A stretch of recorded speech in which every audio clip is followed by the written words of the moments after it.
토가 나올 정도로 주변이 핑핑 도는 이석증. 치료를 해도 계속 재발하시는 분들만 보세요. 만 잘 따라 하신다면 이석증 충분히 나으실 수 있습니다.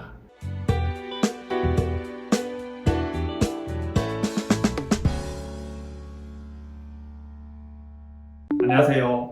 한약의 소리 한의학 박사 김조영 원장입니다.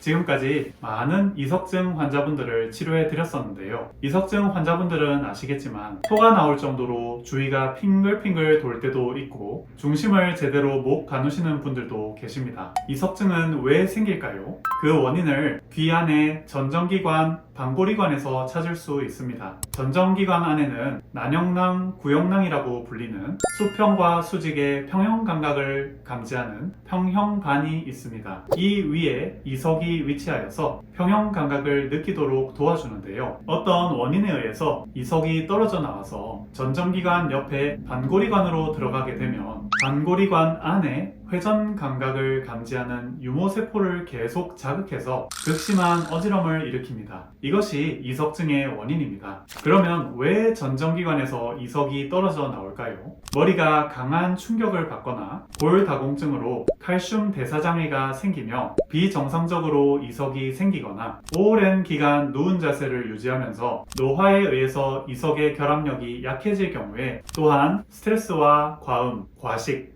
편식 등으로 인해서 귀에 염증이 심해지며 이석과 유모세포, 젤라틴막의 결합이 불안정해져서 생길 수도 있습니다. 그래서 이석증이 생겼을 때 이석이 반골이관에서 빠져나오게만 할 수 있다면 당장의 어지럼증은 해결할 수 있습니다. 그러기 위해 이석 정복술이 매우 필요합니다. 이석 정복술을 받으면 70에서 80%의 이석증은 증상이 바로 나아지기 때문입니다. 그런데 이석증 자체의 증상이 워낙 극심하기도 하고 재발이 가능하기에 언제 다시 이석증이 올지 모르는 그 공포감이 생활에 불편을 많이 초래합니다. 재발을 예방할 수 있다면 더욱 안심하고 생활하실 수 있겠지요. 그렇다면 이석증이 재발하지 않게 하려면 어떻게 해야 할까요? 바로 이석을 잡아주는 유모세포와 젤라틴막, 그리고 이석을 튼튼하게 만들어야 합니다. 앞서 말씀드렸듯 이석과 유모세포, 젤라틴막의 결합력이 약해지는 원인도 다양합니다. 우선 이 원인을 파악해야 합니다. 스트레스일 수도, 골다공증일 수도, 잦은 외상일 수도, 노화일 수도 있습니다. 스트레스가 원인이라면 스트레스로 인해서 머리에 열이 치솟은 것을 내려주는 것이 중요합니다. 머리에 냉찜질을 해주고 열이 식도록 도와줍니다. 적절한 운동과 요가, 명상, 그리고 스트레스를 푸는 여가 활동을 해서 스트레스를 날려버려야 합니다. 골다공증이 원인이라면 칼슘과 비타민 D를 음식으로 꾸준히 보충하고 햇볕을 쬐며 적절히 운동을 함으로써 비타민 D가 햇볕을 통해 합성되도록 하고 골다공증을 예방해야 합니다. 두부 외상을 입은 경우는 두부가 안정되도록 초기에는 냉찜질, 회복기에는 온찜질을 해서 목과 머리가 안정되게 도와주고요. 또 그 회복을 빨리 하기 위해서 침치료, 물리치료가 필요하기도 합니다. 조금 더 근본적으로 살펴보겠습니다. 이석증의 재발에서 무엇보다 중요한 핵심은 이석을 잡고 있는 유모세포와 젤라틴막입니다. 이 유모세포와 젤라틴막이 이석을 놓치게 되면 이석증이 생기기에 유모세포와 젤라틴막을 튼튼히 해야 하는 것이지요. 이 유모세포와 젤라틴막을 튼튼하게 하는 방법이 있을까요? 네, 있습니다. 생명체가 생존하기 위해서는 온도, 습도가 매우 중요한데요. 북극은 온도가 너무 낮아서, 사막은 너무 온도가 높고 습도가 낮아서 생명체가 적은 반면 아마존과 적도지방, 우리가 사는 대한민국은 온도와 습도가 적절하여 생명체가 많은 것을 보아도 알 수 있습니다. 유모세포와 젤라틴막, 이석도 똑같습니다. 우선 온도가 너무 높아질수록 불안정해집니다. 물도 온도를 높이면 끓듯이 유모세포도 젤라틴막도 이석도 열이 많아질수록 불안정해집니다. 그렇기에 머리에 열을 식히는 것이 중요합니다. 그러면 왜 열이 생기는 것일까요? 대표적인 원인이 스트레스와 술, 기름진 음식, 매운 음식입니다. 이를 조심하시고 덜 드시면서 귀에, 머리에 냉찜질을 해주시는 것이 이석과 유모세포, 젤라틴막을 튼튼하게 해주는 좋은 방법입니다. 그런데 유모세포와 젤라틴막, 이석이 북극처럼 너무 추워져도 안 되겠지요. 그렇기에 춥다고 느껴지시면 냉찜질도 중단하셔야 합니다.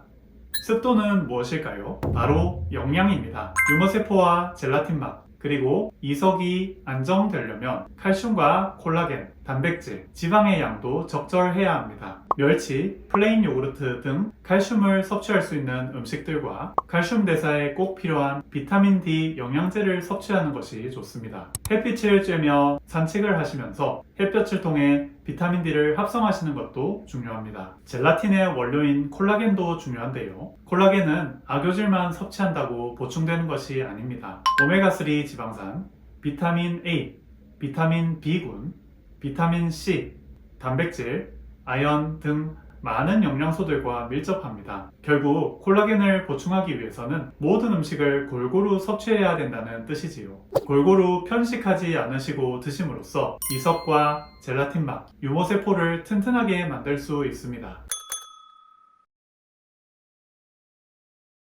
침치료와 약침치료, 한약치료로도 피의 온도와 습도를 조절하는 것을 도와주어서 이석과 젤라틴 맛, 그리고 유모세포가 결합을 잘 하도록 도울 수 있습니다. 각 환자분들의 체질을 파악하고 진맥을 통해서 열이 많은지, 추위를 많이 타는지, 영양이 부족한지, 영양이 너무 과잉됐는지를 살핍니다. 그 다음 각 환자분들께 맞게 몸의 온도와 습도를 조절해주는 침과 약침, 한약을 개별로 드림으로써 몸이 정상화가 되게 도와준다면 이석증이 일어날 수 있는 불안정한 이석과 젤라틴, 유모세포도 안정이 되게 됩니다. 보통 치료기간은 일주일에 한 번 정도 침과 약침을 맞으러 내원하시고 한약을 꾸준히 드시는 것을 3개월 정도 하시면 좋습니다.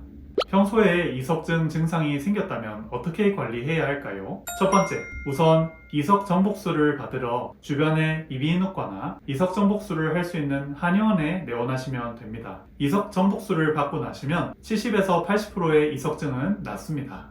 둘째, 병원에 가지 못하실 정도로 어지러우시다면 집에서 스스로 하시는 방법도 있습니다. 제가 기존에 올려드린 영상을 보시고 따라하시면 도움이 많이 되실 겁니다.